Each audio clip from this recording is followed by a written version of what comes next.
บาทต่อปีแล้วก็ยังมีเรื่องค่าข้าวแกงอะค่ะอาหารการเรียนใหม่แล้วก็ชุดนักเรียนใหม่ด้วยค่ะรวมๆแล้ว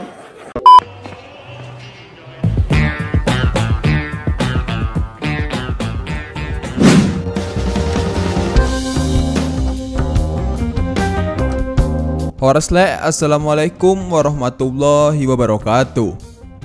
Pada kesempatan dan kesempitan kali ini, saya akan membahas salah satu film asal Thailand yang terbilang cukup keren, yaitu Bad Genius.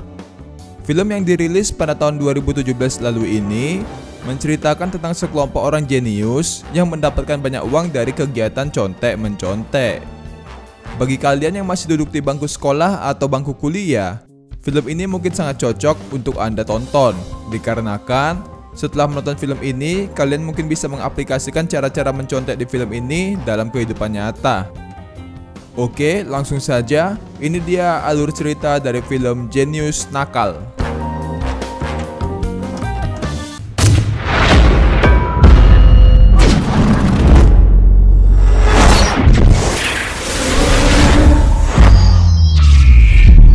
All around you. Film dibuka dengan memperlihatkan seorang ayah yang sedang mendaftarkan anaknya di sebuah SMA elit. Anak tersebut bernama Lin. Saat SMP, Lin adalah seorang anak yang sangat jenius. Ia merupakan murid teladan, selalu mendapatkan nilai sempurna dalam mata pelajaran apapun, dan memenangkan begitu banyak perlombaan serta olimpiade. Seperti juara olimpiade matematika, suara teka-teki silang nasional, juara satu lomba renang, juara patok lele sekabupaten, sampai juara main tulup. Setelah mengetahui semua prestasi dari Lin, ibu kepala sekolah langsung meminta Lin untuk bersekolah di tempat itu. Awalnya Lin tidak bersedia untuk masuk ke sekolah elit tersebut, karena menurut Lin, ia sudah merasa cocok dengan sekolahnya yang lama. Ditambah, Lin tahu bahwa ayahnya yang merupakan seorang guru biasa tidak akan sanggup untuk membayar uang sekolah di tempat itu yang menurut Lin terlalu mahal. แต่ว่าโรงเรียนเดิมที่พ่อสอนอยู่หนูไปโรงเรียนพร้อมพ่อได้ทุกเช้าอะค่ะบาทต่อปีแล้วก็ยังมีเรื่องค่าข้าวแกงอะค่ะอาหารการเรียนใหม่แล้วก็ชุดนักเรียนใหม่ด้วยค่ะรวมๆแล้ว Karena melihat kejeniusan Lin, ibu kepala sekolah pun menawarkan beasiswa kepada Lin agar Lin tidak perlu membayar uang sekolahnya dan mendapatkan makan siang gratis. Karena hal tersebut, Lin bersedia untuk bersekolah di tempat itu. Pada saat pengambilan foto untuk siswa baru, Lin bertemu dengan Grace, seorang murid cantik yang merupakan orang yang ramah sekaligus ceria. Singkat cerita, Lin dan Grace pun menjadi teman baik. Pada saat di perpustakaan, Grace yang tidak terlalu pintar mengeluhkan peraturan baru yang dikeluarkan oleh sekolah mereka. Sekarang, semua murid yang ingin bergabung ke suatu eskul harus memiliki nilai yang cukup bagus. Selama ini, Grace mengikuti berbagai macam les, namun tidak membuahkan hasil apapun. Tetapi begitu ia sedikit saja diajari oleh Lin, Grace bisa mengerti dengan cepat. Karena hal itu, Grace meminta Lin untuk menjadi guru lesnya. Awalnya, Lin menolak. Namun Grace mengatakan, jika Lin menerima Grace menjadi muridnya, Grace akan memanggil Lin dengan sebutan guru Lin dan akan menjadi murid pertamanya. Kemudian dengan senang hati, Lin pun bersedia untuk mengajari Grace. Lalu ujian pun tiba. Di sini Lin menyadari jika soal-soal yang diujikan memiliki kemiripan dengan soal yang ia ajarkan kepada Grace pada saat di perpustakaan. Namun sayangnya, Grace sudah melupakan soal yang diajarkan oleh Lin kepada dirinya. Karena berbisik-bisik pada saat ujian, Lin dan Grace dimarahi oleh guru mereka. Setelah menyelesaikan ujiannya, Lin menuliskan jawabannya di sebuah penghapus untuk kemudian ia berikan kepada Grace. Lin meletakkan penghapus itu ke dalam sepatunya dan menyerahkannya kepada Grace. Sialnya, saat Grace hendak mengembalikan sepatu itu, ia meleset. Agar tidak diketahui oleh guru mereka, Lin dengan cerdasnya langsung mengumpulkan soal ujiannya sambil mengenakan sepatu tersebut. Tidak sampai di situ, Lin juga berpura-pura lupa menuliskan namanya untuk menutupi pandangan guru mereka kepada Grace, agar Grace bisa mengambil penghapus itu dari sepatu yang tadi diserahkan oleh Lin. Lin dan Grace pun sukses melancarkan aksi mereka berdua. Alhasil, Grace mendapatkan nilai yang cukup bagus, yaitu 3,87 dari 4, sementara Lin mendapatkan nilai 4 dari 4 alias sempurna. Lin sengaja menyalahkan beberapa jawaban yang ia berikan kepada Grace agar guru mereka tidak curiga. Karena sangat senang, Grace mengundang Lin datang ke rumah pacarnya untuk merayakan perolehan nilai bagus yang didapat oleh Grace. Pacar Grace sendiri bernama Pat. Pat dan Lin sebenarnya ada di kelas yang sama, tetapi mereka berdua jarang mengobrol. Lin terlihat agak kaget dengan semua kemewahan yang dimiliki oleh Pat. Wajar saja, karena kecuali Lin dan satu orang lagi, semua murid di sekolah mereka berasal dari keluarga yang sangat kaya raya. Setelah sedikit menyinggung soal penghapus yang diberikan oleh Lin kepada Grace, Pat meminta Lin untuk memberikan contekan kepada dirinya dengan upah 3.000 baht atau sekitar 1,2 juta rupiah pada saat 2017 film ini dirilis untuk satu mata pelajaran. Tak hanya itu, Pat juga berniat untuk mengajak 5 orang temannya bergabung. Dalam satu semester ada 13 mata pelajaran. Itu berarti Lin akan mendapatkan sekitar 234.000 baht atau sekitar 97 juta rupiah hanya dalam satu semester. Awalnya Lin menolak, tetapi Pat meminta Lin untuk menganggap uang tersebut sebagai uang teh. Di sini Lin mulai mengetahui tentang keburukan sekolah mereka. Di film ini, uang teh itu seperti uang sogokan yang diberikan oleh para orang tua untuk mempermulus nilai akademis anak-anaknya. Yang mana dalam hal ini orang tua Grace memberikan sekitar 165 juta rupiah, sementara orang tua Pat memberikan 20 komputer Apple untuk kebutuhan sekolah mereka. Pat juga mengatakan jika beasiswa yang didapatkan oleh Lin hanya untuk membayar kebutuhan akademis saja, sementara ayah Lin tetap harus membayar biaya-biaya lain kepada pihak sekolah. Sesuai yang dikatakan oleh Pat, saat di rumah, Lin menemukan sebuah kwitansi yang berisikan sejumlah uang yang dibayarkan oleh ayah Lin kepada pihak sekolah. Jumlah uangnya sendiri adalah sebesar 83 juta rupiah. Lin tampak kaget karena ia tidak pernah mengetahui soal hal ini. Lin pun sedih karena ia tahu ayahnya memaksakan diri untuk dirinya. Di sini kita juga mengetahui bahwa selama ini Lin dan ayahnya tinggal berdua saja, sementara ibunya pergi meninggalkan mereka setelah bercerai dengan ayahnya. Kemudian Lin menuangkan kesedihannya dengan bermain piano. Tak lama ayah Lin datang.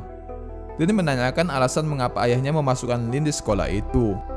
Alasannya adalah karena banyak murid-murid di sekolah itu yang mendapatkan beasiswa untuk pergi bersekolah di luar negeri, dan ayahnya ingin memberikan kesempatan yang lebih besar kepada Lin. Setelah ayahnya pergi, Lin kembali melanjutkan bermain piano. Lalu, ia mendapatkan sebuah ide. Lin berencana untuk menggunakan not piano sebagai kode untuk jawaban ujian mereka. Di sini, Lin yang setuju untuk memberikan Pat dan teman-temannya contekan mengajarkan cara mencontek kepada Grace, Pat, dan kalimat temannya. Gerakan jari ini untuk jawaban A, B, C, dan D. Kemudian mereka semua pun menghafal gerakan jari Lin. Pada saat ujian, mereka mengamati gerakan jari Lin untuk mendapatkan jawabannya. Kegiatan contek-mencontek mereka berjalan mulus dan mereka pun berhasil mendapatkan nilai yang bagus. Sementara Lin mendapatkan bayaran yang telah dijanjikan kepadanya. Lin menggunakan uang tersebut untuk membelikan ayahnya pakaian yang cukup mahal dan mengaku jika uang tersebut ia dapat dari mengajar les piano. Dalam waktu singkat, banyak orang yang bergabung ke kursus les piano Lin itu. Tak hanya itu, Lin juga berhasil menjadi juara di sekolahnya bersama satu murid lain yang bernama Beng yang tidak kalah pintar dari Lin. Kini mereka sudah duduk di bangku kelas 2 SMA. Suatu ketika, mereka berdua mengikuti sebuah olimpiade dan berhasil memenangkannya. Atas prestasi ini, Lin dan Beng mendapatkan beasiswa untuk belajar di Singapura. Namun sayangnya, beasiswa itu hanya tersedia untuk satu orang. Saat Beng pulang, kita pun mengetahui bahwa ibunya membuka usaha laundry kecil-kecilan. Karena mesin cuci mereka rusak, ibu Beng mencuci pakaian-pakaian pelanggan mereka dengan tangannya. Karena kasihan dengan ibunya, Beng menawarkan diri agar dirinya saja yang mencuci pakaian-pakaian dari pelanggan mereka itu. Saat di sekolah, Beng didatangi oleh seorang temannya yang bernama Tong. Dengan alasan bahwa dirinya sakit dan tidak sempat untuk belajar menghadapi ujian, Tong meminta Beng untuk memberikan contekan kepada dirinya pada saat ujian nanti. Tong sudah mencoba untuk mengikuti les piano dari Lin, tetapi itu terlalu sulit baginya. Di sini, Beng mulai menaruh kecurigaan mengenai les piano tersebut. Tong meminta Beng untuk mengabaikan perkataannya tadi dan mengatakan akan membayar Beng jika ia membiarkan Tong mencontek dari dirinya. Namun Beng yang merupakan orang yang sangat jujur dan berintegritas tinggi itu menolak mentah-mentah tawaran dari Tong. Lalu ujian pun tiba. Pada saat itu, ujian dilaksanakan di aula sekolah. Hingga pada saat Beng hendak mengerjakan soal terakhir, mereka pun baru menyadari jika soal yang terakhir ternyata terdiri dari 2 set. Seketika Lin dan teman-temannya kaget. Setelah menyelesaikan soal terakhir, Beng melihat Tong yang sedang mencontek jawaban dari Lin. Ketika akan mengumpul lembar ujian, secara sengaja Beng menjatuhkan kertasnya untuk memberitahukan Lin jika Tong sedang mencontek jawabannya. Lin sendiri mendapatkan set 1, sedangkan Tong mendapatkan set 2. Kemudian Lin memulai aksinya. Setelah Lin selesai menjawab soal ujian dan memberikan contekan, para murid yang mendapatkan set 1 langsung mengumpulkan lembar jawaban mereka. Saat pandangan guru terhalangi, disitulah Lin menukarkan lembar jawaban ujiannya dengan Tong. Seperti yang kita ketahui sebelumnya, Tong tidak bisa memahami kode piano tersebut, sehingga dengan terpaksa Lin lah yang harus mengerjakan semua soal ujian Tong. Di sisa 5 menit terakhir, Lin sudah menyelesaikan soal ujian milik Tong dan sedang memberikan contekannya kepada teman-teman Lin yang lain. Tak lama kemudian, guru memberitahukan jika waktu ujian mereka sudah berakhir. Belum sempat menukarkan soal miliknya dan Tong kembali, guru mereka sudah mengambil lembar ujian milik Lin. Di detik-detik terakhirnya, mereka semua berhasil menyelesaikan ujian tersebut. Setelah ujian berakhir, tiba-tiba Lin dan Tong dipanggil ke ruang kepala sekolah. Ternyata, Beng memberitahukan kepala sekolah bahwa Lin sudah membiarkan Tong mencontek dari dirinya. Awalnya, ibu kepala sekolah meminta Lin dan Beng pergi dan meminta Tong untuk mengerjakan ulang ujiannya lagi. Tetapi setelah memeriksa lembar ujian mereka, ibu kepala sekolah mendapati jika Lin mengerjakan soal nomor 40, set 2 di kertas buramnya. Sementara, Lin sendiri sebenarnya mendapatkan set 1. Oleh karena itu, ayah Lin dipanggil ke sekolah. Lewat mulut Beng, mereka mengetahui bahwa Lin melakukan semua itu demi uang. Beng mengetahui hal itu karena sebelumnya Tong menawarkan sejumlah uang kepadanya. Ibu kepala sekolah dan ayahnya pun begitu kecewa kepada Lin. Akibat hal ini, pihak sekolah membatalkan beasiswa Lin, dan ayah Lin akan membayar penuh semua biaya sekolah anaknya. Ibu kepala sekolah juga menasihati Lin jika sekolah adalah tempat untuk belajar dan bukanlah tempat untuk menghasilkan uang. Hal ini langsung disanggah oleh Lin yang mengatakan jika sekolah juga sebenarnya menghasilkan uang tambahan dari uang teh yang dibayarkan oleh para orang tua murid. Kemudian ayah Lin meminta mereka menghentikan pertengkarannya. Karena perilaku tidak sopannya ini, kepala sekolah melarangnya untuk mengikuti beasiswa ke Singapura. Otomatis, Beng lah yang menerima beasiswa tersebut. Sebelum meninggalkan ruangan, Lin menyinggung Beng mengenai beasiswa itu. Sesampainya di rumah, ayahnya langsung memarahi Lin, mengembalikan semua pemberiannya, dan meminta dirinya untuk mengembalikan semua uang yang sudah ia peroleh kepada teman-temannya. Kini mereka pun telah duduk di bangku kelas 3 SMA. Suatu ketika, Grace diundang makan malam oleh orang tua dari Pat yang baru saja pulang dari Perancis. Tujuan mereka mengundang Grace makan malam adalah untuk mengucapkan terima kasih karena semenjak menjalin hubungan dengan Grace, nilai-nilai sekolah Pat berubah menjadi bagus. Tetapi, seperti yang kita ketahui, itu semua bukanlah karena Grace, melainkan Lin. Orang tua Pat berencana untuk menguliakan Pat di Boston, Amerika Serikat. Untuk itu, mereka meminta Grace untuk menemani Pat berkuliah di Boston, dengan semua biaya ditanggung oleh orang tua Pat. Oleh karena itu, Grace datang menemui Lin untuk meminta bantuannya, agar mereka bisa lulus mengikuti STIC. STIC atau STIC sendiri adalah ujian masuk untuk para mahasiswa yang ingin meraih beasiswa kuliah di luar negeri dan diselenggarakan di jam yang bersamaan di seluruh dunia. Awalnya, Lin berniat untuk menolaknya, karena Lin merasa jera dengan kejadian yang sebelumnya. Tetapi karena mereka akan membayar Lin sebanyak 600.000 baht atau sekitar 248 juta, Lin pun menerima permintaan mereka. Di sini, Lin berencana untuk memanfaatkan perbedaan zona waktu. Australia dan Thailand sendiri memiliki selisih waktu sekitar 4 jam. Lin berencana untuk pergi ke Australia dan mengikuti ujian STIK di sana terlebih dahulu. Lalu ketika selesai, ia akan mengirimkan jawabannya ke Grace dan Pat yang sedang berada di Thailand. Tidak sampai di situ, Grace yang jenius ini berencana untuk menjual jawabannya kepada murid-murid di Thailand yang lain yang ingin mengikuti ujian STIK juga. Cara Lin mendapatkan jawabannya adalah dengan mengingat semua jawaban yang sudah ia kerjakan di dalam kepala. Tetapi, dengan waktu yang sangat terbatas, Lin hanya mampu mengingat setengahnya saja dan membutuhkan satu orang lagi.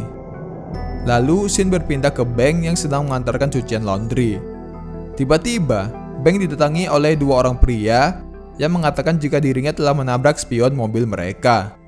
Beng pun dipukuli oleh kedua pria itu hingga tak sadarkan diri. Saat terbangun, Beng telah berada di tempat tumpukan sampah dengan wajah yang sudah babak belur. Beng berusaha sekuat tenaga mencoba pergi dari tempat itu. Karena kejadian ini, Beng gagal mengikuti ujian beasiswa untuk pergi belajar di Singapura yang kebetulan akan diselenggarakan pada hari itu. Di sekolah, Lin, Grace, dan Pat menemui Tong. Mereka berencana untuk menjual jawaban ujian yang nanti Lin peroleh seharga 250.000 baht atau sekitar 104 juta per orang. Lin berencana untuk merekrut 30 orang lagi.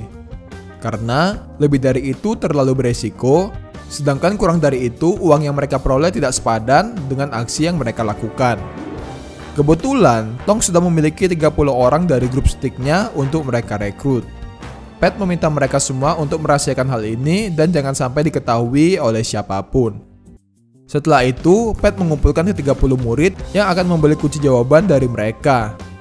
Dengan ide jenius dari Lin, mereka akan diberikan sebuah pensil yang berisi kunci jawaban tersebut di barcode-nya. Berdasarkan tebalnya, barcode tersebut akan mewakili pilihan ujian mereka, yaitu huruf A, B, C, dan D. Ini mereka lakukan karena pada saat STIK nanti, mereka hanya boleh membawa pensil dan paspor ke dalam ruangan ujian. Sedangkan, angka di samping barcode adalah jawaban untuk soal grade-in. Mereka semua akan dibagikan 4 pensil. 1 pensil untuk 1 bagian ujian. Karena ujian STIK sendiri terdiri dari 4 sesi. Pada hari ujian nanti, sebelum pergi, semua orang akan berkumpul di satu tempat untuk mengambil pensil tersebut. Pat and the Gang juga akan menyediakan ojek agar mereka semua sampai di lokasi ujian tepat waktu. Beberapa hari kemudian, setelah berobat di rumah sakit, kondisi luka Beng mulai membaik. Di tempat laundrynya, Beng didatangi oleh Lin yang berniat untuk mengajaknya bergabung dengan mereka. Awalnya, Beng menolak karena dirinya tidak mau melakukan kecurangan dalam hal apapun. Lalu, Lin mengatakan sesuatu yang menempel di pikiran Beng. Lin berkata, walaupun Beng enggan untuk berbuat curang, tetapi kehidupan ini telah mencurangi dirinya. Maksud dari Lin sendiri adalah walaupun ia dan Beng merupakan murid yang pintar, tetapi mereka berdua tidak seberuntung teman-teman mereka yang lain yang terlahir dari keluarga yang kaya raya. Kemudian, Lin memberikan alamat markas mereka kepada Beng.